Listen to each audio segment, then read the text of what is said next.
ഉഴമലക്കൽ സ്വദേശി വിനോദിൻ്റെയും കുടുംബത്തിൻ്റെയും ദുരവസ്ഥ നമ്മൾ റിപ്പോർട്ട് ചെയ്തതാണ്. ആ വിഷയത്തിൽ ഇടപെടലുണ്ടായി. അവരുടെ പ്രശ്നങ്ങൾക്ക് താൽക്കാലികമായെങ്കിലും ഒരു പരിഹാരവും ഉണ്ടായി. പക്ഷേ അപ്പോഴും ഈ വിഷയത്തിൽ സംസാരിക്കേണ്ട, ചർച്ച ചെയ്യേണ്ട മറ്റു ചില കാര്യങ്ങൾ കൂടിയുണ്ട്. 2017-18 കാലഘട്ടത്തിലാണ് ഇവർക്ക് ലൈഫ് പദ്ധതി വഴി വീട് അനുവദിക്കുന്നത്. 4 ലക്ഷം രൂപ അനുവദിച്ചു. 400 സ്ക്വയർ ഫീറ്റിൽ മാത്രമുള്ള ഒരു ചെറിയ വീടാണ് ഇവർ വയ്ക്കാൻ തീരുമാനിച്ചത്. പക്ഷേ അപ്പോഴും ആ പണം ഇവർക്ക് തികഞ്ഞില്ല.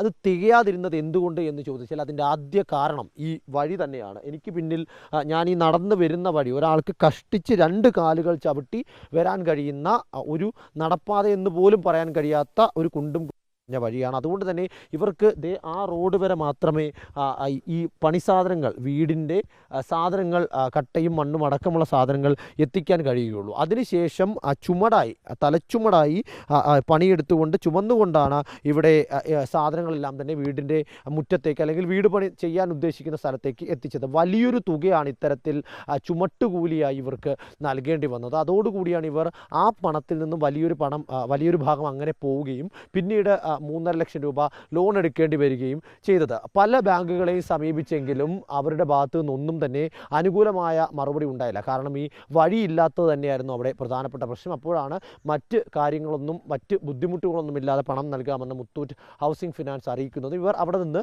ലോൺ എടുക്കുന്നതും ഈ മുത്തൂറ്റ് ഹൗസിംഗ് ഫിനാൻസിൻ്റെ ഈ ലോൺ അനുവദിച്ചതിനും വലിയ പ്രശ്നങ്ങൾ നമുക്ക് കാണാൻ സാധിക്കും. അതായത് ഇവരോട് 17% പലിശയാണ് ഈ ബാങ്ക് ഈടാക്കിയിരുന്നത്. 773 രൂപ വീതം 180 മാസം എന്ന രീതിയിലായിരുന്നു ഈ അടവ് നടന്നുകൊണ്ടിരുന്നത്. എന്നാൽ ഈ കുടുംബത്തിനോട് അല്പനേരം മുൻപ് നമ്മൾ സംസാരിച്ചപ്പോൾ അവർ പറഞ്ഞത് അവരോട് 5700 രൂപയോളമാണ് മാസം അടവ് എന്നതാണ്. അതിൻ്റെ സാങ്കേതിക വശം എന്താണ് എന്ന് ഇവർക്ക് കൃത്യമായി അറിയുകയില്ല. ആ പേപ്പറിൽ 2770 ഇവർ അടച്ചുകൊണ്ടിരുന്ന തുക 5770. അങ്ങനെയാണ് ഇവർ അത്തരത്തിൽ 50,000-ലധികം രൂപ അടയ്ക്കുകയും പിന്നീടുള്ള തുക ഇവിടെ ആരോഗ്യ പ്രശ്നങ്ങൾ വിനോദിൻ്റെയും അമ്മ ഓമനാമ്മയുടെയും ആരോഗ്യ പ്രശ്നങ്ങൾ മൂലം പിന്നീട് അടയ്ക്കാൻ കഴിയാതെ വരികയും ചെയ്തു. എന്തായാലും ഈ വഴി പ്രശ്നവും ആ ആൾക്കാരുടെ ബാധ്യതാ പ്രശ്നവുമൊക്കെ അതൊരു അവസരമായി എടുത്തുകൊണ്ട് ഇവരെ തട്ടിച്ചു അല്ലെങ്കിൽ ഇവരെ ഇതിൽ പെടുത്തി എന്നതൊക്കെയാണ് ഈ പ്രദേശവാസികൾ ഇതുമായി ബന്ധപ്പെട്ട് പ്രതികരിക്കുന്നത്. എന്താണെങ്കിലും ഈ വിഷയത്തിൽ ഇങ്ങനെയും ചില വശങ്ങളുണ്ട്, ഇങ്ങനെയും ചില കാര്യങ്ങളുണ്ട് എന്നതുകൂടി പറഞ്ഞു പോകാതിരിക്കാൻ കഴിയില്ല.